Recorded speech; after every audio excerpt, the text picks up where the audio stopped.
So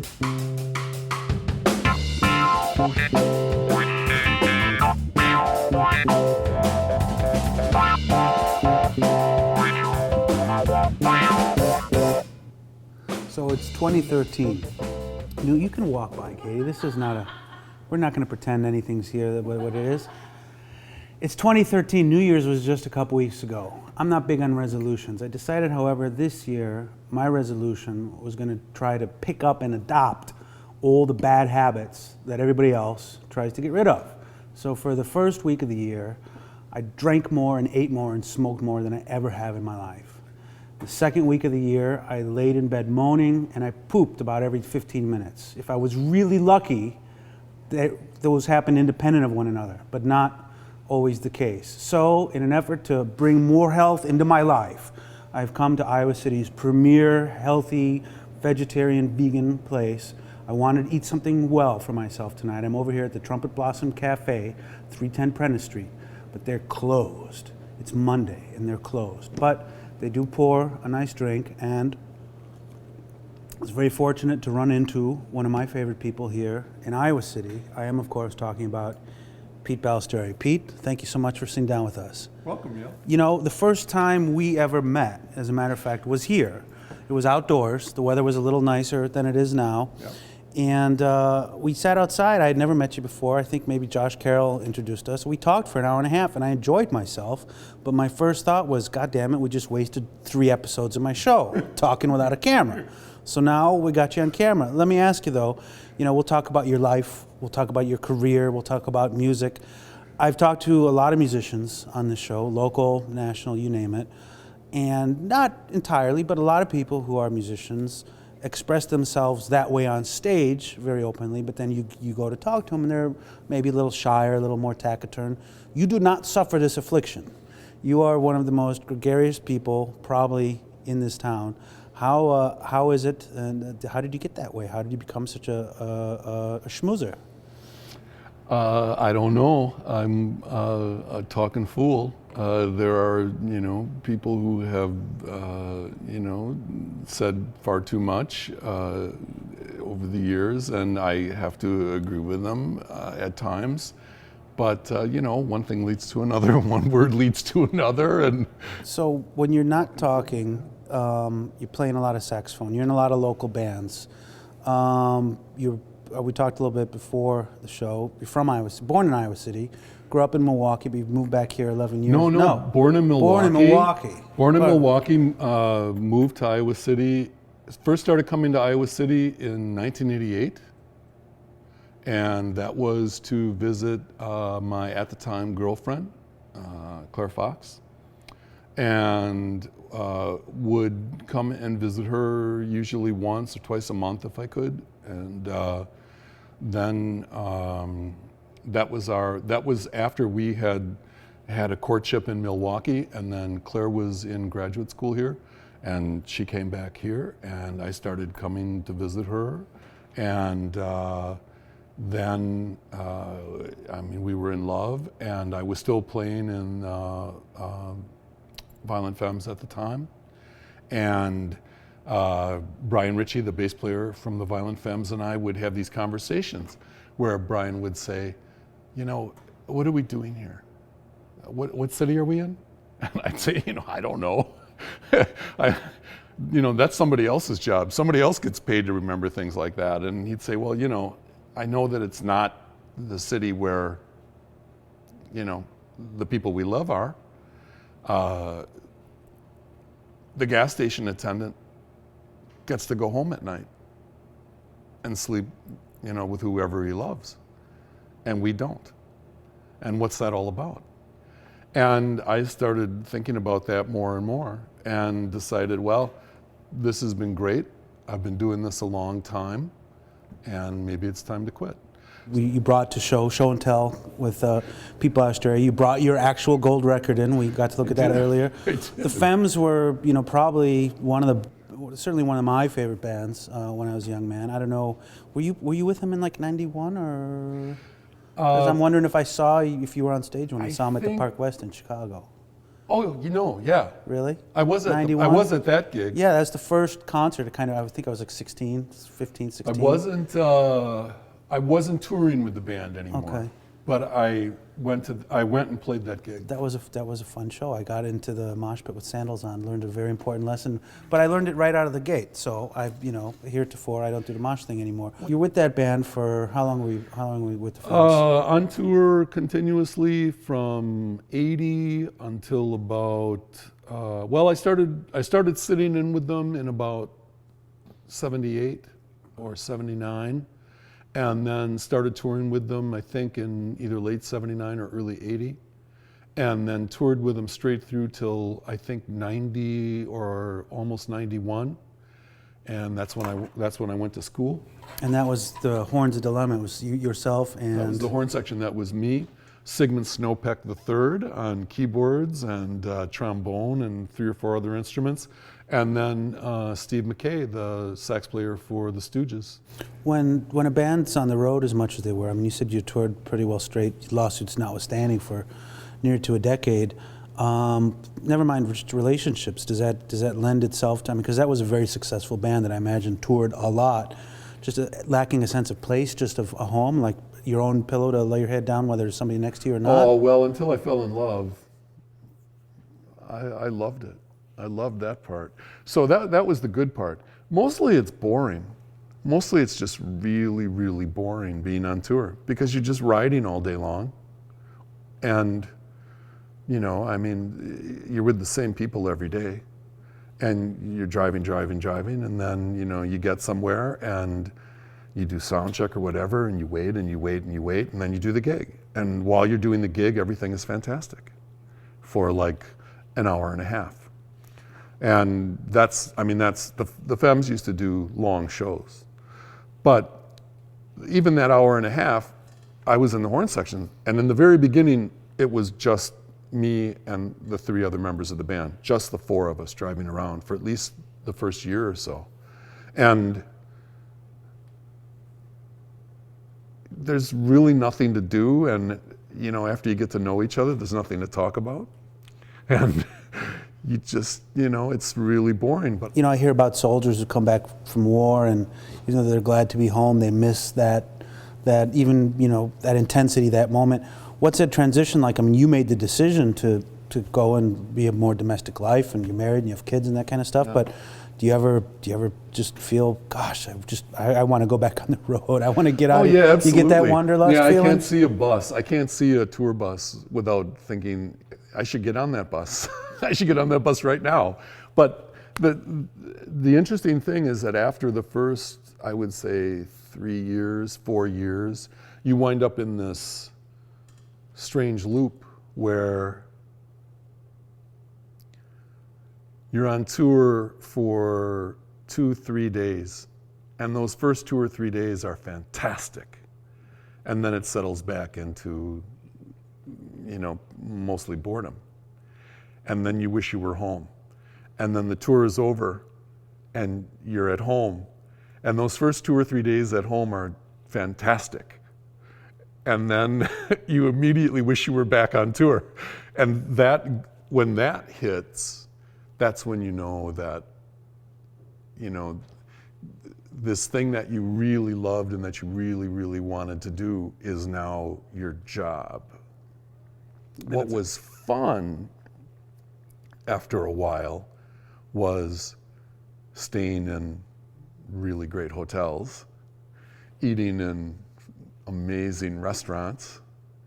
And we would be in the hotel, and lots of people used to come to my room. My room was known for television, usually good movies on TV. That's what I would always look for. And people would come to my room. And so after dinner somewhere, we'd all be watching TV and we'd start to watch a movie. And you're watching that movie and everyone's enjoying themselves. And you get that call. Okay, 10 minutes down in the lobby. Nobody wants to go. Nobody wants to go to the gig. I mean, that means going to work. Oh, well, we have to go to work now? We're going to miss the rest of this movie? That's not right. So then you go to the gig and, you're at the gig and, oh, that's exciting and that's fun. And then, I mean, for me anyway, I would say, and I can't say exactly when, but I didn't want to hang out in the dressing room. I didn't want to schmooze. I didn't want to meet anybody. I just wanted to go back to the hotel. We talked a little bit before the show that you decided at some point, even after you had left the Violent Femmes, that you just didn't want to play music anymore. You wanted to write. Yeah. I think around '96, and then some folks here, when you got to Iowa City, they kind of drew you back into the field a little bit. Yeah. I've seen you play with Ed Gray. You were on his album, The Old Bending River, which was the 2000 album of the year in Little Village magazine. Ed Gray and the drummer Ed Nearing were two of the first people that I started playing with again. And we were members of what was called the Iowa City Improvisers Co-op. And that's what we did. We played free improv. And we would get together once a month. And the three of us, sometimes with other people, but generally just the three of us, would play for about 2 hours in Ed Nearing's basement, where he had actually built a little club. There was a little club with tables and chairs in his basement, and he was inviting improvisers from all over the world to come and play in his basement as they were passing through on tour. And I mean, amazing people. The founder of the Rova Saxophone Quartet, people like Jack Wright, just really amazing musicians. And we would get to listen to them. Sometimes we would get to sit in with them and play with them, which was always fantastic. And just playing with Ed Gray and Ed Nearing was an amazing experience. In addition to that, of course, you also play with, we saw you at the Maximum Ames Music Fest a couple months ago, the Old Scratch Revival Singers, Brooke Strauss, very, very super talented band. Let me ask you this tactfully, maybe less so with Ed Gray and Ed Nearing, but some of these other bands, it's possible you might not be the youngest person in the band. Where does that, give you any position of, not authority, I don't imagine it's like that. I know these are very collaborative, but do people come to you with questions, with thoughts, like, hey, not at all? Not any elder, wiser figure? It always begins, and I've played with so many different people in town. I played with, Ross Meyer, who's here tonight, and his wife, Katie, is the head chef and owner of the restaurant where we're sitting.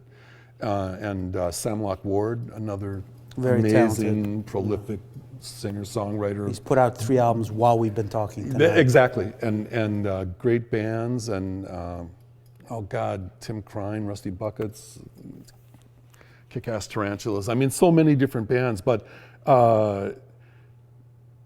with everybody, there's always this initial sort of, recognition of, you played with the Violent Femmes, what was that like? And do you bring your gold record to your first I don't. rehearsal? No. Ross has never seen it. This is the first time he's ever seen it. I don't think anybody in Iowa City's ever seen it. I always threaten to wear it as bling around my neck, but I haven't gotten to that stage yet. But no, like I say, I think that for anybody, and it would be the same for me too. When I met, when we were in when I was in the Femmes, we met all kinds of really famous people. And it was. It wasn't just the fame thing, just somebody who's been creating music, had experience. I think when I say like, maybe we could try this, or what do you think about that, or this is really good, or I hope they listen to me, but I hope they're listening to me, not because of what I've done in the past necessarily, but what I know now. I guess I've had a lot of experience, but it's not like I'm a really good musician or what or anything like that. My experience is in doing it, whatever it is that I'm doing, however good it is, it's that I've done it over and over and over and over again. Conceptually, there are all kinds of things that I think I try to add in terms of talking to people about what we're doing and maybe this might be a good direction, or maybe that might How be a good about direction. how about going the or- other direction though, working with being creative with folks that might be a lot younger and have a different approach to things? How is that for you as a creative person? I mean, is it like people talk about, boy, it's nice to have this fresh talent behind me, or this or that? I mean, what's that experience like for you? Okay, so for me, the number one thing is what I'm always really interested in is people who have a really singular sort of vision, a personal vision. And so if their personal vision of what it is that they're doing is really strong, that's what I'm attracted to. So that's why I'm attracted to Brooks Strauss. That's why I'm attracted to Old Scratch. That's why, and I didn't actually like the Violent Femmes when I first heard them, and I didn't like them for quite a while. I think I remember in the beginning feeling like they were a little precious. It was a little bit pretentious, I thought. And gradually, as I got to know them better and as I got to listen to the music more, I warmed up to it. But the main thing about what was going on there was that I sensed that there was something bigger happening than what you were seeing and hearing. There was a phenomenon happening that Gordon's music especially was reaching the 16-year-old kid in everybody. And that he had somehow at the age of 16 tapped into something that to this day somehow still speaks to 16-year-olds and to the 16-year-olds. So that first album, all of those songs he wrote when he was 16 and 17 years old. And so, you know, there are just continuous generations of 16 and 17-year-olds who rediscover it, listen to it, and get turned on. And so, yeah, I mean, the age thing is one of those things that I never think about. If anything, what happens now is that I am conscious of how old I am and how I'm getting older and older. Well, we can there give you more hair in there are post-production times, and stuff there are like that. times when I think, there are times when I think, I don't know how much longer I can do this. I don't know how much longer Why? I'm not sure I have anything to say anymore to, I don't know. I mean, I go back and forth with this all the time. I'm really happy to be playing with Brooks. Brooks has really a lot of interesting ideas. I'm just happy to be part of that. Old Scratch, the first time I heard Old Scratch, I was playing in the circus band, in the band that backed up the circus acts for Cirque Stupendo. And I thought that was like the coolest band I had ever been in. And then I heard Old Scratch, and the first time they played with the circus band at the warehouse, I just said, oh, I want to play with this band. How do I worm my way? How can I worm my way into this band? I don't think that had ever happened before, because I didn't worm my way into the Femmes. The Femmes was just something that kind of happened for the fun of it. I was in another band at the time, and in fact, Brian Ritchie, like I said before, the Femmes bass player, Brian, at one point when I was just jamming and sitting in with him, Brian said, "We'd like you to join the band. We'd like you to be a member of the band." And I was the lead singer for a band called The Points that was kind of like, we did a lot of covers by the British band The Jam. And so we had some originals, but we were kind of a mod cover band. And I was the lead singer and the sax player, and I thought that was, you know, we had started playing places like Chicago and making money, and I thought, well, yeah, you know, this sitting in with the Femmes and playing a little blues here and a little blues there, yeah, that's okay, but, so I turned him down. And, you know, years later, it was always, made very clear to me that I wasn't in the band, I was with the band. And Brian, at different moments, Brian would say to me, so, yeah, now that we're, really rich and really successful, how do you feel about that decision that you made not to join the band? But, yeah. What is it though? I mean, we talked about a number of the bands that you've been a part of here that were fans of here. Yeah. This is a really vibrant scene, very supportive scene. I think there's a lot of folks that play in each other's bands, sit in on each other's bands. I've talked to Definitely. dozens of bands here Yeah. on the show. What do you think special about Iowa City in that regard? Well, for one thing, it's a small town. And yet at the same time, there's a certain level of national and international act that wind up coming here. So the scene is vibrant in that way. And nobody makes any money here. Nobody ever makes any money here. Well, that's when I something- first started playing here, the first thing that shocked me was if you could put a 20-minute set together, you could have a gig. Well, that's not, where I came from. You never would have been able to even back anybody up. If you couldn't play a 45-minute set, you couldn't even get a backup gig. And in Milwaukee, 2 bands a night, maybe 3.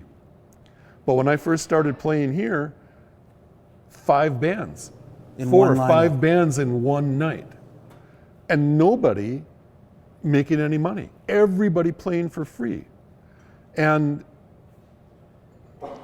if nobody's making any money, and if you can play a 20-minute set and get away with it, Why not? there's no reason not to play with this band, with that band. You can be in 3 bands because now you're only memorizing 60 minutes worth of music. And you can- Well, it's easy to memorize 60 minutes worth of music. It's really hard to memorize 2 hours worth of music. You talked about how nobody's making money here. I imagine that's probably true in most places outside. How has that changed though since, when you were touring all the time? I mean, when we talked with Kim Gordon and Thurston Moore from Sonic Youth when they Yeah. were through town, and they said, well, it's really great because thanks to the internet, I can hear some band from Cleveland I never heard of because somebody sends me a link. And I thought that is great because more people can hear bands, but at Yeah. the same time, that's that many more bands struggling to get that little bit of, Yeah. attention, be it from record companies, be it from venues. Right. How do you think we're better off musically now than we were, say, 20, 30 years ago when you started? Or is it just there's too many bands, too many musicians, too much talent fighting for that little scrap of the dollar? I guess it all depends what you want. I guess it depends why you got into it in the first place. Is it just really a lot of fun? Do you just have a lot of fun doing it? Or do you have an expectation of someday quitting your day job, being successful, being rich, being on tour all the time, making records? It really, I think, depends, what do you want out of it? Violent Femmes come on the scene today for the first time Yeah. with their first album. Yeah. Do they become the Violent Femmes, or are they, hey, this neat little niche band that's kind of a boutique, precious from Milwaukee, and they tour around and they play gigs here and there, and that's it? What do you think? No, I think you're on to something. When the Violent Femmes started, there was no indie music. Nobody used that word. There was no such thing. We were called college music. REM was college music. The Minutemen, Husker Du, The Replacements. I mean, all the bands of the 80s that weren't pop bands or hair bands, they were basically playing small clubs and colleges, and the only way that you could hear that music was on a college radio station. That was the only way you heard it. I don't know if you can really hear extremely original groups anymore. I don't know if that's possible. Everything seems Because to we just fit. hear so much more stuff, or Everything because we're seems to- subconsciously influenced by the things we've heard? Yeah. Nowadays, I think to become like a really successful band, you have to have a song in a soundtrack for a movie. iPad commercial, something like that. Yeah, or you have to have, a recording or a video that goes viral on the internet. At the same time, I would say in the last 2 years, at least, some of my most memorable musical moments have been listening to bands on YouTube. For the first time Yeah. So that you discovered, or somebody says, Pete, you're going to like this, you got to listen to these guys? somebody refers me, yeah. Because, like I say all the time, I mostly listen to dead people. And I have for the longest time. All through the 80s when we were on tour and I was in the Femmes, I never listened to anybody that we were contemporary with. Nobody. So for instance, I've never listened to a Pixies album. I've never listened to a Smashing Pumpkins album. I've never listened to an REM album. Brian and I were always listening to an incredibly eclectic mix of what then, I mean, nobody called it world music then. It had this really special name of music from other countries. We listened to music from other countries, and we listened to lots and lots and lots of jazz, and especially avant-garde jazz. We listened to Sun Ra a lot. We played with Sun Ra. You know, we had people like Don Cherry sitting in with the Femmes. Amazing stuff, you know. Somebody you're playing with here shortly, I'll let the show end on this note, talk about people who are not dead but having birthdays coming up. Douglas Kramer and I, very talented singer-songwriter. He's going to be playing here. Sweet guy. Sweet guy. Just I've known him and his guy. lovely girlfriend, Adrienne Bang, And very talented photographer for a long time. yeah, another sweet But you're guy.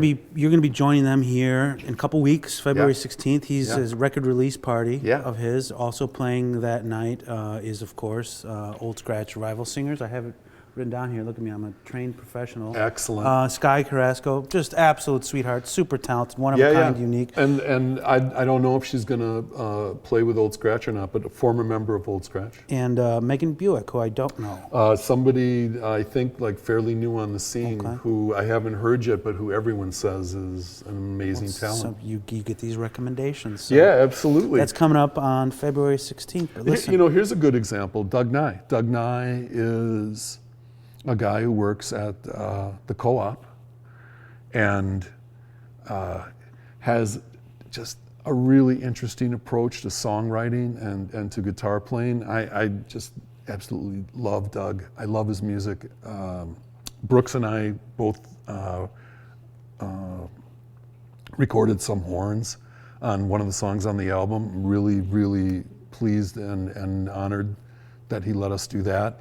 But he's this guy who, you know, gets little gigs around town, usually at, you know, the Mill or Gabe's or at Pizza on Dubuque. But he's signed to an Italian label. So, you know, obviously there must be something going on in Iowa City. If a guy who works in the produce section of a small health food co-op can wind up on an Italian record label. And there's hope for us all. oh, you know, so yeah, I'm absolutely thrilled. And you know, you talk about young guys playing with young guys. The guys in Old Scratch, when I met them, were just flabbergasted that I was this guy who had played in the Violent Femmes, because at least 2 or 3 guys in that band grew up just in love with the Femmes. And, you know, were telling me things like, you know, the Femmes saved my life. I mean, the Femmes that's what got me through. First time I got That's arrested, what got me first time through I high had school. sex, Yeah, first yeah, time- yeah. And, you know, I would say, oh, you know, that's nice. You know, that's great and everything. But you don't understand how cool your band is. Your band is fantastic. Your band may be cooler than the Femmes. And, you know, they would say, Pete, take it easy now, relax, because, you know, you're crazy. And I would say, no, you don't understand, you know. And I'm just absolutely thrilled that, and of course they're not together anymore, not really. They have a new album coming out, but they're not together. And they were really kind enough to let me play on 12 of the 13 tracks. So I'm all over that album and really proud of that. And I feel like I'm doing, thanks to people like Brooks and Old Scratch and Doug Nye and all my other friends in town, I think I'm playing better than I ever have. I think I'm playing better, and I think I'm playing better music. Well, than I ever have in my life. folks you know? at home, don't take his word for it. Come see him yourself. That's February 16th here.